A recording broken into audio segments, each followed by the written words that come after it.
Hey guys, hope all is well. This is episode 42 of the Rugby Recap. You have myself, Rugby H, as well as the Kiwi lads.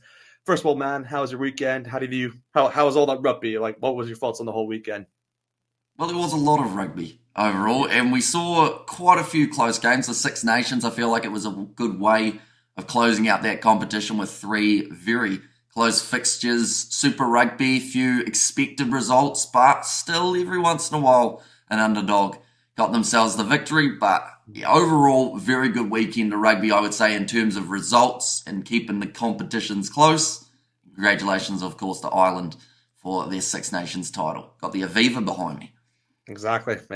You're in celebration mood right there. But yeah, no, obviously, congrats towards Ireland. That's just a massive achievement for them to win back-to-back Six Nations titles. So that's obviously just a massive one for them. But yeah, going straight into like the Six Nations games. Actually, before make sure obviously to like, subscribe, and comment below. Would greatly appreciate that. But yeah, in terms of the Six Nations game, of course, the opening one was Italy versus Wales, and that was a really good game. I thought.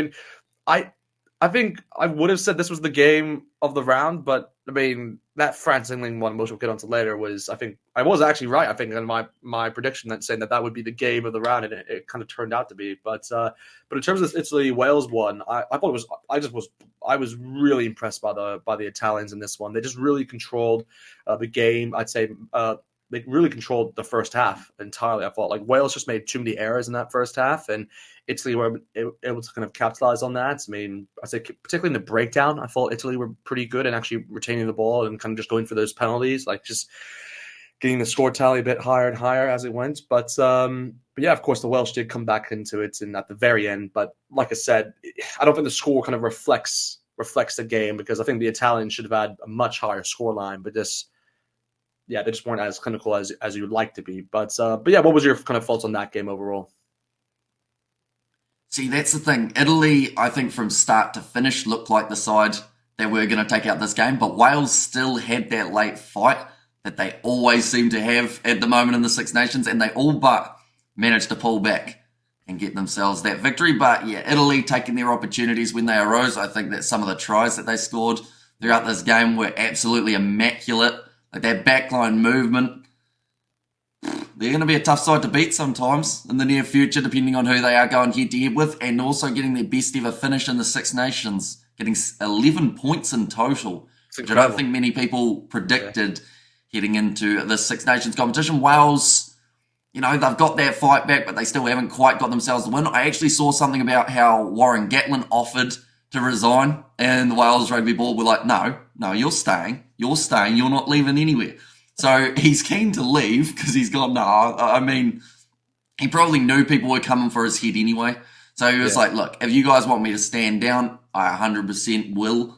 And then they were like, no, you're all right. You stick around. You've done all right. And I mean, to be fair, with the players that they have got now and the amount of changes that Wales have had in the most recent 12-month period, I still don't think Gatlin's a bad choice for them. I think that he's going to be able to help those young players progress. All that changing the coach now does pretty much is just put Wales back to square one, which I feel like they are slightly ahead of square one at the moment. So yeah, I just found that quite interesting that he was willing to say, look, if you Yeah. don't want me to do it, I won't do it. But yeah, in the end, good performance for the Italians. Nice way to close out the Six Nations with a bang and with another victory. 2 wins and a draw this year. Yeah, no, couldn't agree more. I mean, again, Italy have just been really impressive throughout the Six Nations, and I'm just really hoping they can build off this kind of performance and just this campaign into future ones. Just because, like you said, they have a very young squad, and it's one of those where I think a lot of them really stood out within this tournament. And you have to also remember in that game against the Welsh, we didn't have Ange Capuzzo in that one because I believe he had like a broken finger, if I'm not mistaken. So like there's a lot of players who I guess were missing for the teams in this Six Nations as well. So you have to kind of take that into account. But for Italy, they just oh gosh, the momentum and just I guess the ambition they had just throughout this tournament was just awesome to see, and obviously it just paid off in a lot of their performances. And yeah, it's kind of crazy to think that if they actually did beat France in that game, then the Six Nations would have kind of been a bit different in a way. Even that Scotland France game, they even won that one. Gosh, I mean, there's a lot of like 50-50 decisions there could have changed the course of the Six Nations in terms of where the teams would have finished. But no, overall, a very good game, I thought, in terms of that one. And yeah, I think in terms of my, I guess, player that I was impressed by for the Italians, or just really throughout the tournament, but really by in this game as well, was Tommaso Melancello. I just think he's been awesome. I think he was really, I think if there was definitely a breakout player of this tournament, it was definitely him. I just think he was just great in that center spot. Like him and Brex, you could arguably say have been the best center combination in the Six Nations, which is it's kind of incredible to actually say that, because you would never expect the Italian center combination to be the one that would be regarded as the best. But no, both of them were brilliant. And I guess just for the Welsh, you would have to say, oof, I mean, I'd say Tommy Raphael. I thought he had a good tournament for them, winning the ball a lot within the breakdown for them, and just a key cog in terms of what they've been able to do in terms of that forward pack. But yeah, I mean, what about you? Like, who are kind of the players that kind of stood out for you for both sides, say, throughout this tournament? Well, you've taken all the good ones for the Italians, Yeah. of course, with their midfield combo. I Yeah. was going to go Juan Inacio Brex, but in terms of that forward pack, I think that the loose forward trio for Italy have really stepped up. And whether that is, like, I guess you don't notice them so much in terms of the name of the player, whether that's Sebastian Negri, Lamaro, Canoni. Like, those three, though, throughout a game are just workhorses. And you always see Lamaro getting into those breakdowns, trying to turn that ball over. And it's actually something that helped the Italians prosper throughout the Six Nations competition, because they were willing to put in the fight. They were willing to make it ugly at times, but it was effective. They managed to get themselves the ball quite a bit. For the Welsh, of course, Tommy Reffel, fantastic tournament.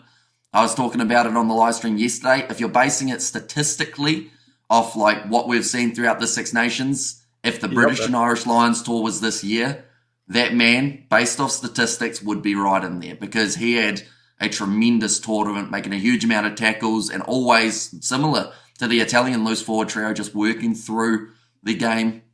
But in terms of that back line, I feel like there were a few gaps that really didn't get filled to the full potential. I know that Cameron Winnett overall, I think, had a pretty solid Six Nations competition, although his most recent game up against the Italians, he was struggling, and he has had a few struggles in the past games as well. But in terms of a player who no one knew before the Six Nations, or not many people knew, and now people are looking at him as, oh, okay, he could actually be quite a handy prospect at number 15 in the future. So yeah, I'll probably go with Cameron Winnett, but he's still a little bit 50-50. But then saying that, the man looks like he's 12, so we'll let it slide a little bit. He really does, yeah. I definitely get that impression as well. But to be fair, I actually did select him a lot of times as my kind of player to watch for the Welsh in this tournament. So yeah, I definitely agree with that point there. But yeah, I guess really the final thing I just want to mention, obviously, before we kind of move away from this game, is really just George North, really, because again, this was obviously his final test, and yeah, he didn't kind of end it the way he wanted to. I'd say, getting that injury like at the literally the last minute of the game. But to be fair, he got a really good send off, I thought, in terms of the crowd, and everyone kind of just stood up and just kind of gave him an applause and all that. So that was kind of nice to see. But yeah, he's had a brilliant career, and I was saying it earlier. I was saying it yesterday night to my dad. It's crazy to think that he was the oldest player on that field, because I can remember the day where he came on. Well, he kind of like came into the scene and kind of blew everyone away in terms of just who is this guy. So yeah, it's a remarkable career he's had, and he's really been I don't know, a staple, you could say, of Welsh rugby for a long time. So yeah, no, a player obviously that will be missed for Wales, but. Yeah, again, we'll move away then obviously from that game, and we'll go directly towards the Ireland Scotland one. Again, Ireland, of course, winning this game. What was it? The scoreline, 17 points to 13. I mean, that's just. It's one of those games where I think Ireland just did everything they needed to do to get the win. I think it was just one of those where like Scotland actually played better than I expected. In all honesty, I mean they kept Ireland to a lower scoreline that I think most people would have predicted, in my opinion. But yeah, just what was your thoughts on that one? Because I just think this game overall was like a knife edge game, really. But yeah, what was your thoughts? Well, something that I think went under the radar was Scotland's defence. They made around 230 tackles throughout that game, and very rarely made mistakes in that regard. And just their goal line defence, when they're 5 metres out, the Irish were throwing absolutely everything at them. And Scotland, the best way of putting it was they were surviving and they were able to stop it each and every time. Of course, eventually we saw the bust through of Ty Furlong. Also, the earlier try did come for Dan Sheehan, although that wasn't really an orthodox try, you could say. It was more of Scotland making a mistake 5 metres out, and when you've got a man that big running at you with open space from that far out, it's just you're not going to stop him. But overall, I think that Ireland, they will take a lot of learnings from this game, because no matter what was happening in the game, all I was hearing in the chat was about the South Africa versus Ireland series, because of course that is the one everyone is looking forward to. The 2 matches, it should be 3, Tim, I'm telling you right now.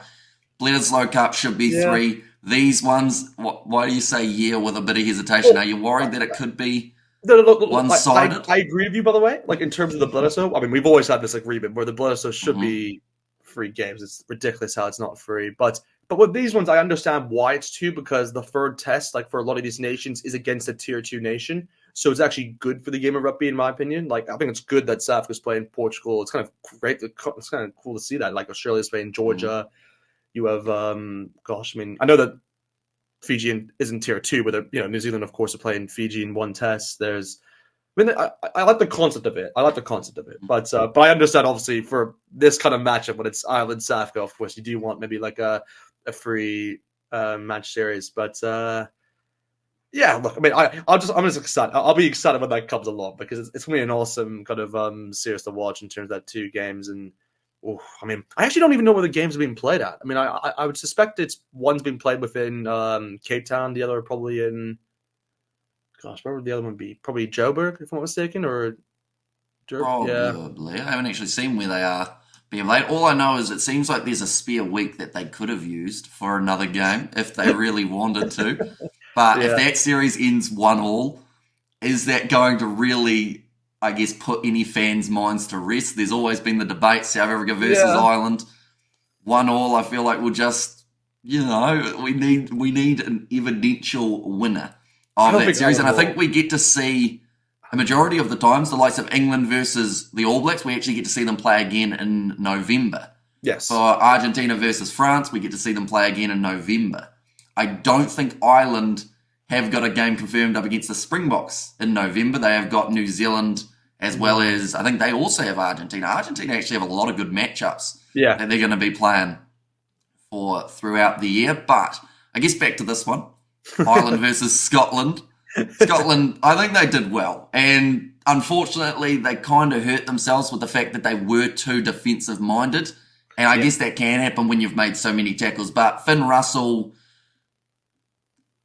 we didn't really see anything from him in this game, which sounds harsh, but like if he was firing today or yesterday or whenever the game was, then he would have been a lot more dangerous, and perhaps Scotland could have busted through this Irish defence, because there were gaps, but they weren't willing to take that risk.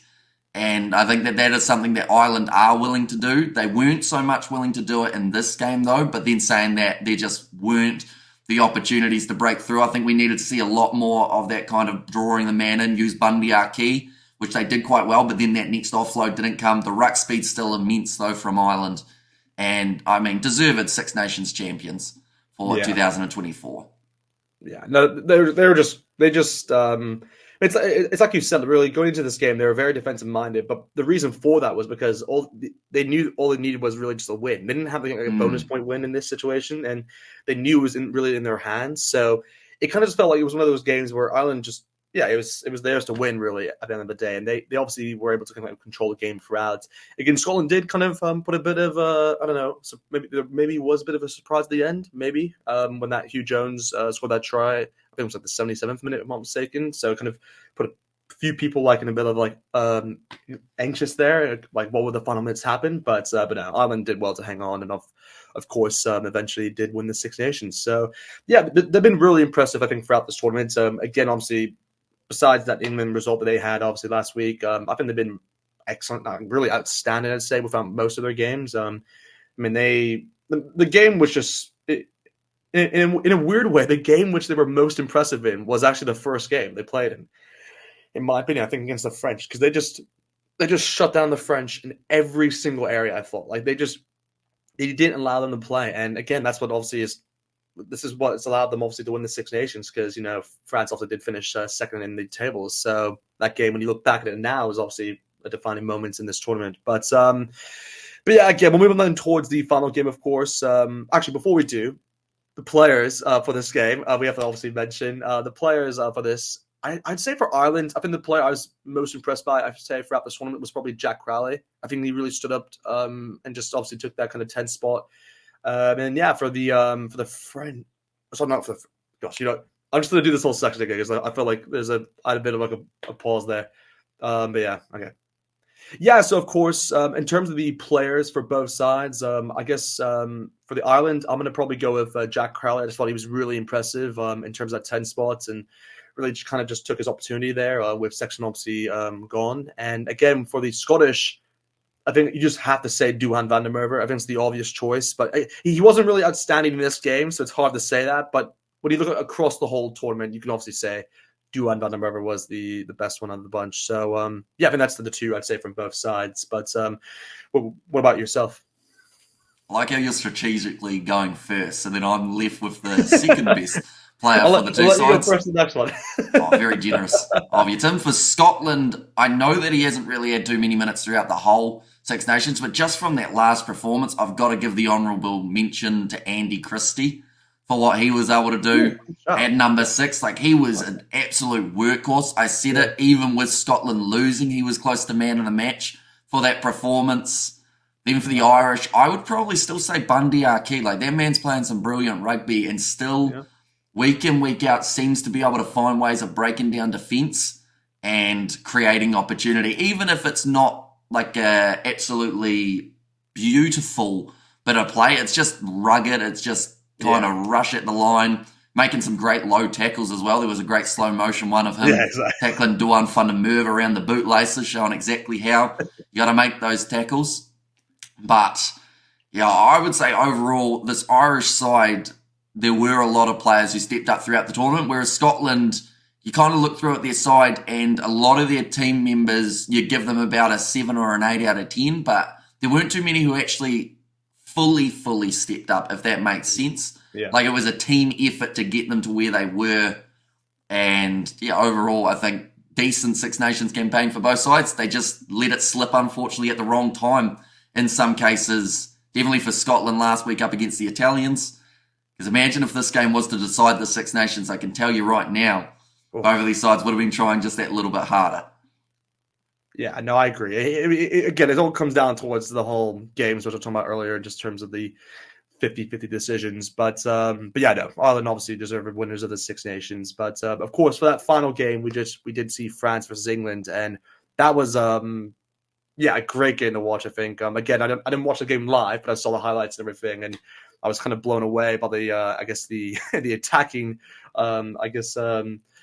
attacking from both sides. So yeah, again, I'll go to you first. Like, what was your kind of thoughts on this one in terms of France versus England? Well, you see, it kind of was a seesaw between these two sides. It started off with France looking good, looking like they had it under control, and then England at the start of that second half just seemed to hit the second gear, managed to get themselves into a position where it actually looked like they wouldn't be able to lose that game. But then something happened again and the momentum shifted, allowing France back into the contest. And overall, it was just one of those games that you never really knew who was going to win it right up until the final moments. Even after like that last minute try from the French, it still seemed like there was a little bit more left in this contest. And of course, France managing to kick that ball into touch. But yeah, overall, great way to end the Six Nations. I feel like that is a game that not only could have gone either way, but also kept people on the edge of their seats for that second half, which is exactly what you want.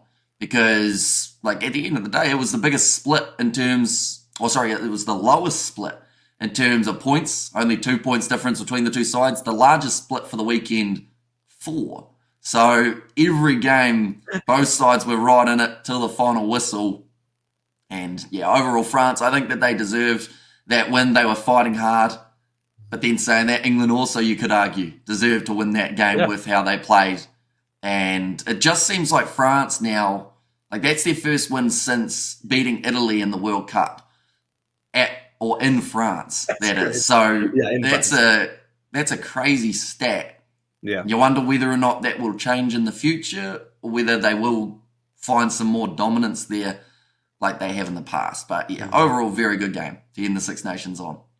Yeah, I mean that game was just it was good to watch. Like you said, both sides were just I thought it was a very even game overall. Again, England did very well. I think to kind of take the lead. I think there was like what in the 60th minute or something like that. But then a few good tries from them in that way. But yeah, the French just came back into it and just were quick off the blocks and yeah, just able to kind of convert that obviously last penalty through Ramos. But yeah, it's gonna be interesting to see what France do. Obviously, going for the future though, because like you said, they're going to be facing Argentina, if I'm not mistaken, for the July internationals. And I don't know where actually those games are being actually played because I'm not sure if they'll be played at the Stade de France, of course, because they'll be used for the Olympics. So actually, is it going to be what? Is it going to be in Argentina? Yep. Really? Okay. That's surprising. Okay, that's surprising. But I guess it's like a one-off incident just because of the whole Olympics being held there. So normally, obviously, the it'd be Argentina playing games within. Actually, no, it is. No, the July Internationals is in some hemisphere. What am I on about? Yeah, no. So okay, that'll be still good that'll still be a good watch actually. But yeah, no, I'm just trying to think like for this game though, like who was kind of your standout players in terms of for England and France throughout this kind of whole tournament? I think for England, Ben Earl once again needs a very honourable mention just because he seems to be able to create moments for England even when it seems like they aren't wanting to attack that much because at times in this game it did become a kicking battle and it was different to what we saw between England and Ireland and I was worried that that was going to cost the English because they weren't looking to be aggressive enough. You know, they were kicking it from the Yeah, halfway line.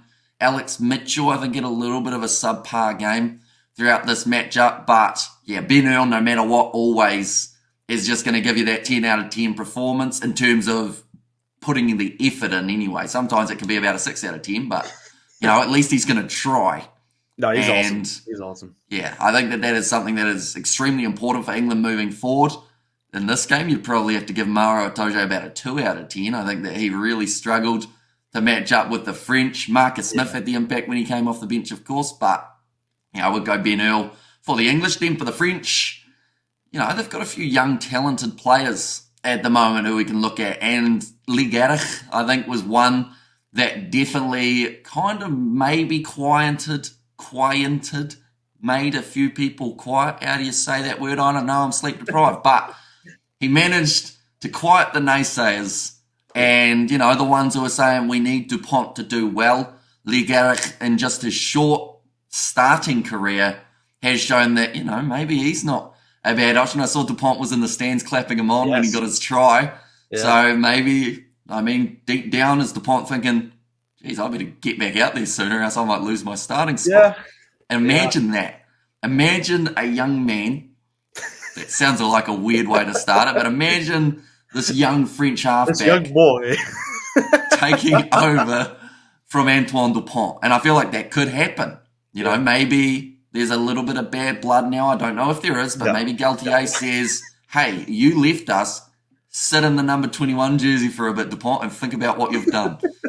I like the story arc. I like the story arc with it, but no, I think it's just more camaraderie there. I think he's just happy, obviously, for the French, obviously, to win that, and yeah, for Garrick, obviously, to do pretty well in getting that try. But it's going to be interesting to know with Dupont. I know that obviously he's not a part of the Six Nations, but I know that for what I've heard, because I was listening to the Good, the Bad, the Rugby podcast, and they were mentioning that he actually may not play in Hong Kong for the Sevens just because it's more of like a thing where he was only ever going to play, I think, in 2 tournaments was like the whole agreement, like where he was only going to play in 2 tournaments throughout the Six Nations, and then it seems likely he'll come back to play for club rugby, and then obviously go back to the Olympics, which is a bit weird because That I was sounds like, very weird. Like, surely you exactly. play the 2 closest to the This is what Olympics, and then you yeah, could have played the Six Nations. exactly. This is what I don't understand. So it's a bit of a weird one, but I think it's just because it's because the French rugby union were allowing him to play during the Six Nations, but the clubs Mm. obviously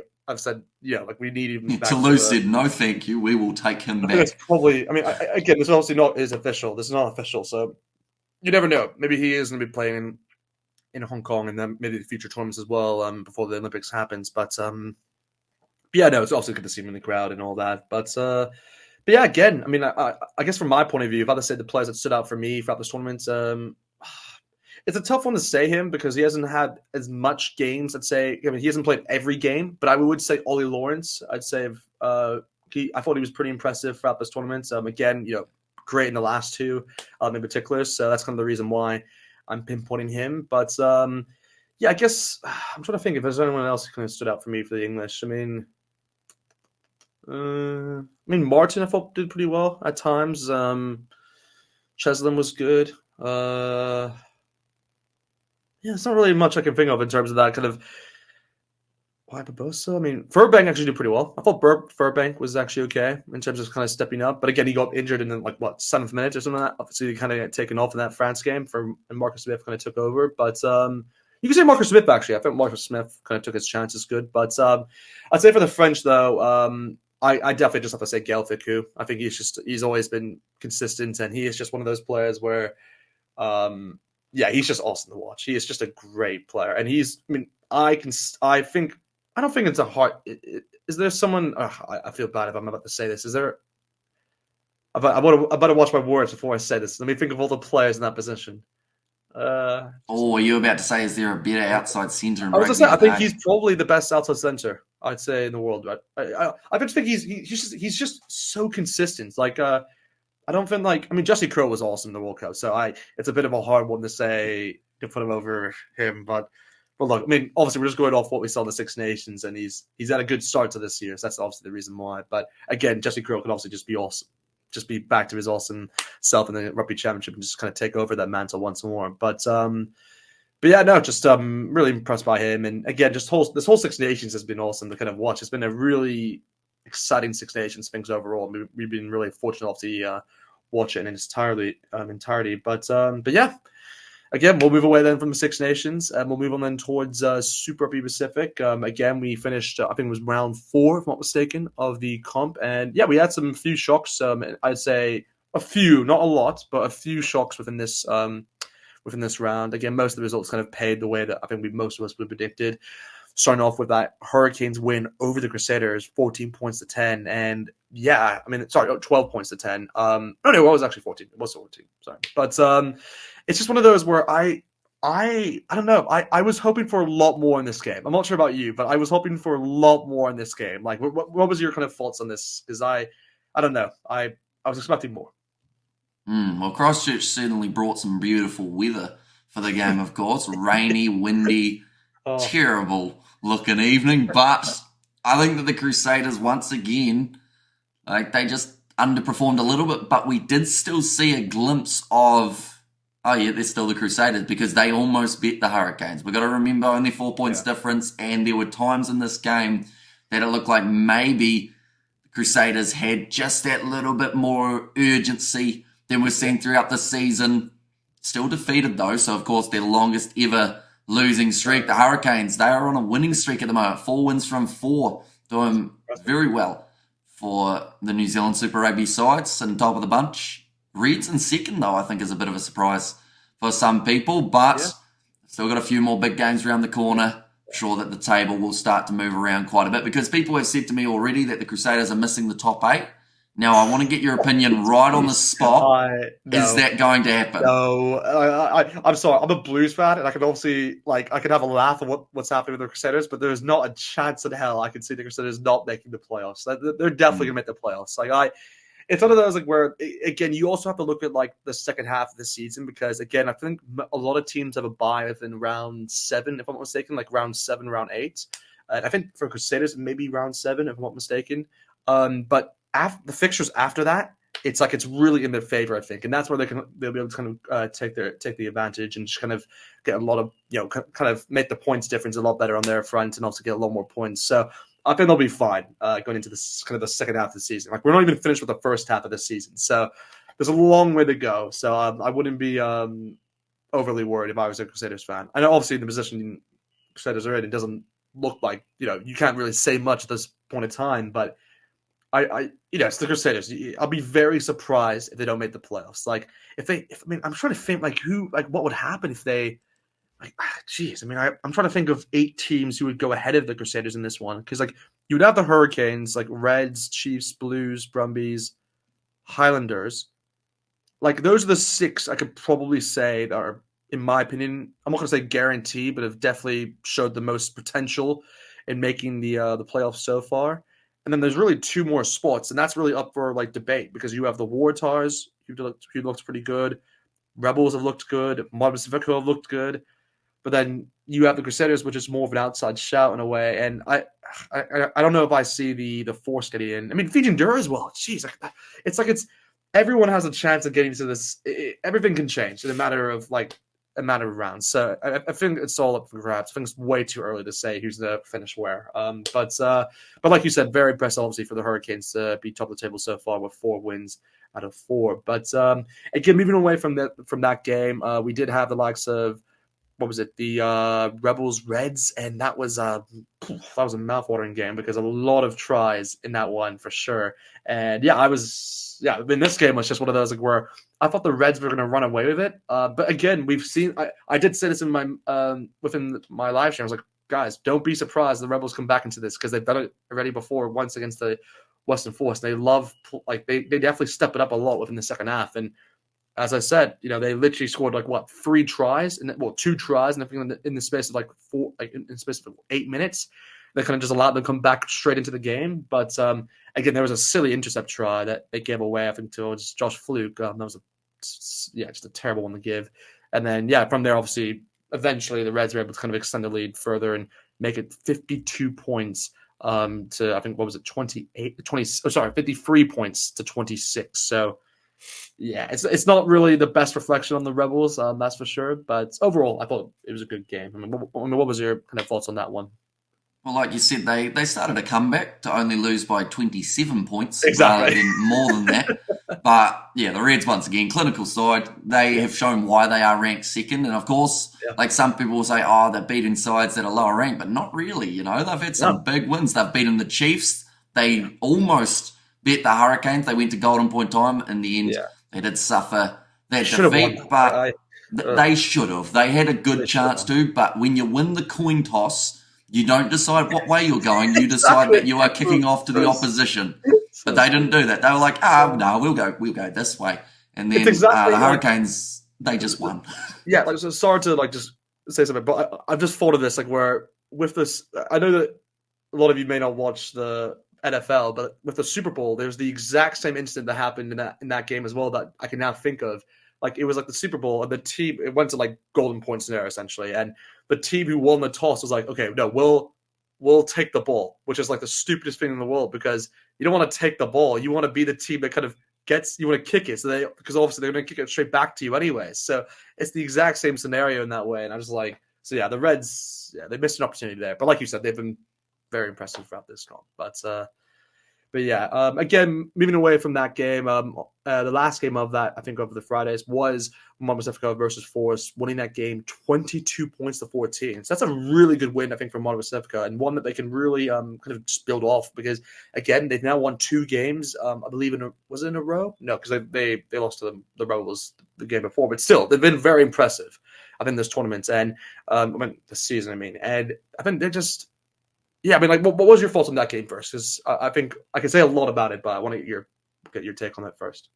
Of course, I did back Moana Pacifica to win that game from the get-go, and there was a reason for that. It wasn't just a random guess. They've looked like a much better side compared to what we saw last year. The Force, on the other hand, not great for this season. As bad as the Crusaders have been, somehow the Force is still below them, which I think is not ideal for the Western Force. But Moana Pacifico, I think that their attack this year has come a long way. Their defense is still, it's also progressing quite nicely because they aren't conceding a huge amount of points per game.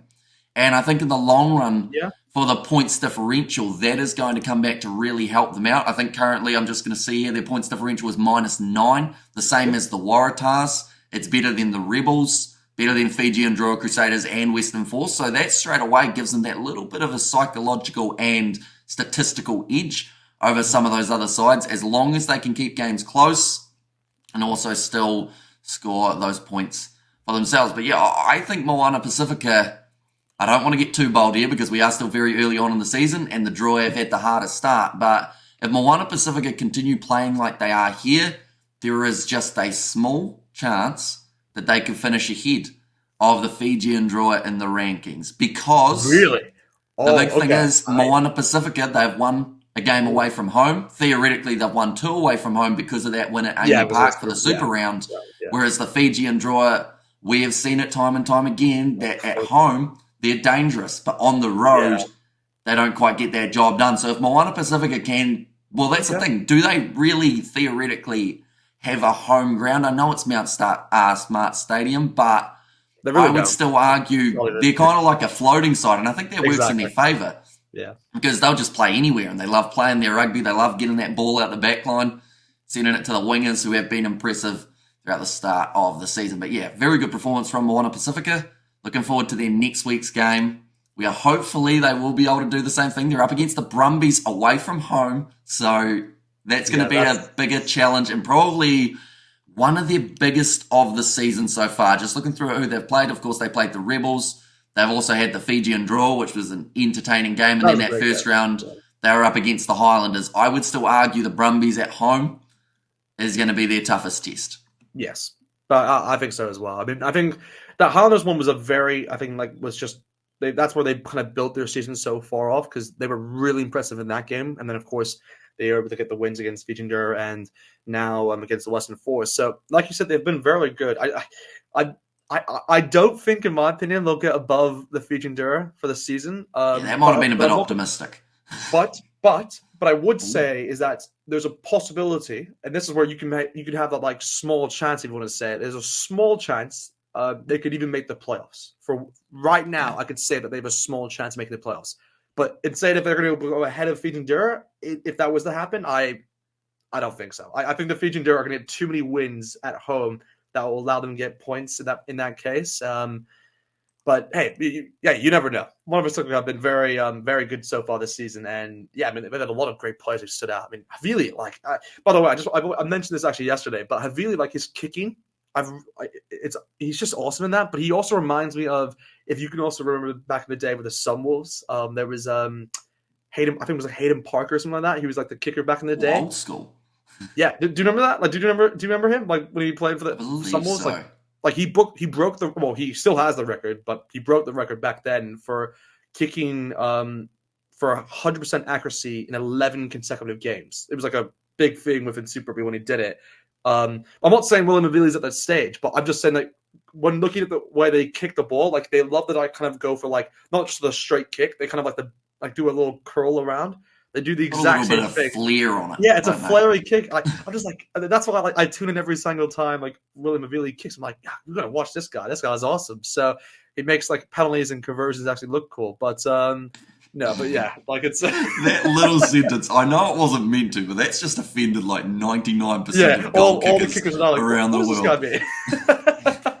No, he just does it with flair. That's all. That's all I'm saying. But no, that was just a good, obviously, win for Moana Pacifica. But again, moving on then towards the Saturday games, we did see the likes of the Highlanders versus Brumbies starting off. And again, the Brumbies getting a very impressive win.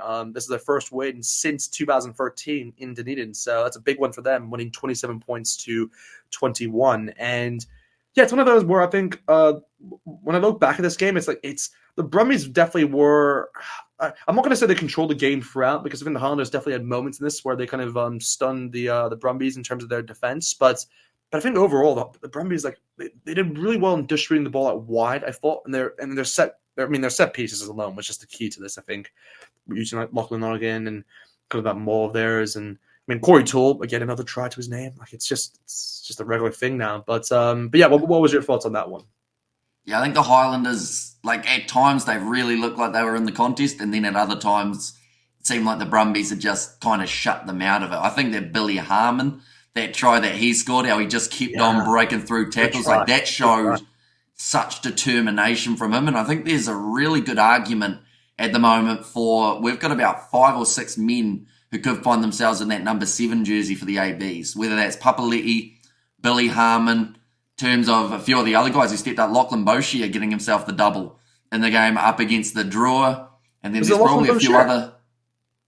What did I say, Boshia? I mean, Caleb Boshia. Yeah, Caleb Boshia. I was like, what? Is he back? I was like... No, for a second I was like, not quite. Although now that Scott Robinson's in, maybe he does make the return. Yeah. But Yeah, overall, like there's some really good players at 7 at the moment Luck that, guy, you know, Peter Luck guy. yeah, Peter Luck guy, young guy, Tom Christie, Crusaders boy, so maybe he gets a Yeah, little bit of an edge in Robinson's opinion. favoritism. Maybe. Yeah. Yeah, a little No, bit of yeah, just unintentional bias, but yeah, it no, can but like, happen. again, that's what it just comes down towards the coaching preference, and he obviously knows Tom Christie inside and out in terms of what he'll be able to bring towards the All Blacks, and he's always just kind of he's been unfortunate really because he's had great seasons in the past actually. Yeah. So yeah, you never know, but yeah, like you said, there's a lot of sevens up for grabs in terms of that in terms of that position. So I think that, yeah, Billy Harmon stepped up in that contest. I think that the Brumbies overall, you know, they're still finding their strides this season. They've had a couple close games up against Australian sides, which always confuse me Yeah, because they seem to play very well against New Zealand sides, with the exception, of course, of that Chiefs versus Brumbies game, but then yeah, almost let it slip up against Australian opposition. This is the same Brumbies team that we saw win by 3 points up against the Western Force when yep. playing at GIO Stadium. But then they go and do this. They win a game up against the Highlanders for the first time in Impressive. over a decade. Yeah, It's going to be a bit of a seesaw season, I think, for Brumby supporters. I wouldn't be surprised if they win that game up against Moana Pacifica by like 4 points. Then go on the yeah, next week. I think that they've got the Reds. That will probably be a close game. I actually see the Reds winning that though in yeah. Queensland, I agree. but I hard to tell. This is a bold shout, by the way, but like like Mm-hmm. obviously we were kind of thinking ahead in terms of where where the teams may finish. But I think in my predictions, I actually did say I said the Chiefs, Brumbies, and Blues to finish in the top three. I think that was like what I said, and I think I said like the Okay. Crusaders to finish fourth or fifth in mine. But now, just going off what I'm saying now, I'd definitely say the Hurricanes, Chiefs, and Blues will finish in the top three. Well, But I that would sounds not like a be bit of New Zealand bias, Tim. I would not be surprised if the Reds finish fourth and the Brumbies actually finish fifth. I think that's maybe like a. I would not be surprised if those two are in those positions. But again, I mean, when it comes towards the other two, that's where there's obviously a lot of teams up. The two there's up for grabs really. But yeah, again for that final game. Well, actually, no, the next game, of course, which was Chiefs versus Fiji Dura, and that was probably I think the best game of the weekend. Actually, Chiefs winning 46 points to 29. Like that was just a great start to it. Like off the bat, like Massey also getting that try where he sprinted his way through, kind of collected the ball, and just outpaced everyone. And then again, we saw some great tries there. I believe. Well, I mean, Jimmy McKenzie was awesome. I think in this game, like again, he didn't have a try, but he had I think like 2 try assists where he was just cleverly worked by the Chiefs, like where they had the position where they're going to the right or towards the left, but they did an inside pass back to McKenzie, passed it down towards the right, towards Rona. It was like a clever play that the Chiefs were able to kind of come up with in this game. So that's what really impressed me by them. Again, there was that Stevenson try at the end as well, a little chip and chase where he got his own try. They had good moments, I thought, in this one. So yeah, the Chiefs played pretty well. But again, Fiji and Dura, they held their own, and actually, and they got 29 points, which again, like yes, they didn't win the game. They didn't get they didn't even get like a losing bonus point from this. But they definitely showed a bit of grit in this, and definitely showed a bit of determination, which is good when you're going away. Definitely in New Zealand, because you want to see that more often. And like we said, the key thing with you and me, we've both said that the Fijian Dura have to do this year, which they weren't able to do as much last year, is to win away. They have to win away more often, because if they want to have any chance, in getting that fourth spot, because that's a lot of Fijian fans I've been seeing really want to get that fourth spot, so they can obviously play a home final in terms of the quarterfinals. So yeah, you have to win games away. So it's a good. I know they obviously lost the game, but it's a good building block to go off for the future in terms of the games they may play away. But I mean, what was your thoughts on that one? Because I know obviously you did a live stream on it. So what was your thoughts? Oh, you mentioned about the Fijian draw not getting a bonus point for losing, but they did stop the Chiefs from getting a winning bonus point. That Indeed. last minute try, there was a weird moment in the 65th minute, and that was that the Chiefs decided they wanted to go for 3 points when they were already up by around 21. And at the time, I said that might be a bad decision because we know how quickly the Drua can score tries, Exactly. and there is a chance that that will then cause that bonus point to be taken away. And now I'm wondering how crucial will that 1 point be, and will this be the game that the Chiefs look back at and go, maybe we should have just dug in a little bit deeper. Yeah. At the end of the day, like they were scoring plenty of tries, so they should have been going for the corner, trying to keep that momentum flowing. But yeah, it was an overall very good performance from the Chiefs. We saw a lot of players step up. Kalen Boshier, like I mentioned, getting himself those 2 tries throughout the game, which was absolutely phenomenal. I think that Cortez Aratama and Xavier Rowe, they've got a nice little seesaw going on at the moment in terms of who could be the starting 9. And also Triple T not even playing in this game, but he is another option for the Chiefs in the future. McKenzie, I think, had a good game, although he was getting hit pretty hard by the Fijian drawer. Anton Leonard-Brown, he was going phenomenally up until his head knock, and it is a big shame that he did get knocked out. But yeah, I think he'll be back and rearing to go, and also should be in contention for an AB centre spot as well. Oh, yeah, for what I've seen so far, he's definitely in the conversation. Like, again, he's always been a player that I've never. He's not like what's the word? He's not really like a flashy player, this at least. So he doesn't like get you like excited in terms of the plays he does, but he's just so consistent, and you can't really ignore that. He's just a very good player to have for the Chiefs, and he's been that for a while. So yeah, I mean, so far what we've seen, he's definitely in the conversation. But again, going off towards that final game, of course, which was the Blues and Waratahs. Blues winning this game just at the scrape of their teeth, 12 points to 10. There's even opportunities where the Waratahs could have won this game, in my opinion. But again, the Blues also just were not clinical at all. They had so many chances where they could have scored and they just knocked on the ball, or they just gave a kind of a dead penalty away. It's just like these moments where, yeah, definitely. Even like Caleb Clark, I believe in like an interview, a post-match interview he did, he kind of just like, he was very frustrated because the wingers just weren't able to get as much ball in hand in terms of that game, which is, I mean, it's kind of sucks because you want to kind of spread the game open in terms of the Waratahs defense, but the Waratahs really just defended well. I thought Charlie Gamble had a good game for the Waratahs. I thought he was everywhere for them. I'm trying to think who else was good. I mean, Edmund, I don't think he was amazing. I mean, we've seen good games before from him, but he kind of had moments of where he had opportunities to just kind of let himself down by dropping the ball or just kind of not finding the right pass. Again, I mean, the talking point for this game is definitely one man, and it wasn't the Waratahs 10, but it was definitely the Blues 10, and the amount of kicks he missed. That was just it was tough to watch because we could have been I think 11 points. Like I think there was 11 points he missed, like 3 penalties and 1 conversion. It was just crazy. So hopefully his kicking is better for next week against the Crusaders, or at least have Zorn Sullivan kick, because I like Zorn Sullivan kicking because he's pretty good from a long distance point of view. But I mean, what was your thoughts on that one? Because again, it was very cagey, to say the least. Well, I think the big hit for them, of course, was Rico Ioane going down in the first couple of minutes. Really changed the outline of what their plan was going to be with that back line, because I assume he was going to be one of the keys that they wanted to go to multiple times.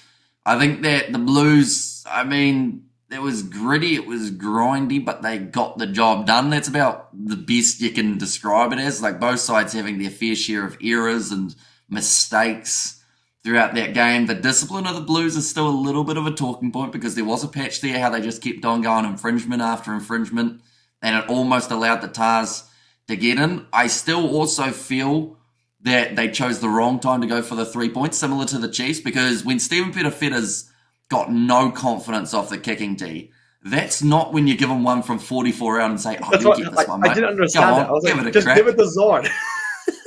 Or, here's an idea, kick for the corner. You've got a big fullback, use them. So, I think he missed it twice. Like, where he had a penalty. He kicked it out, or like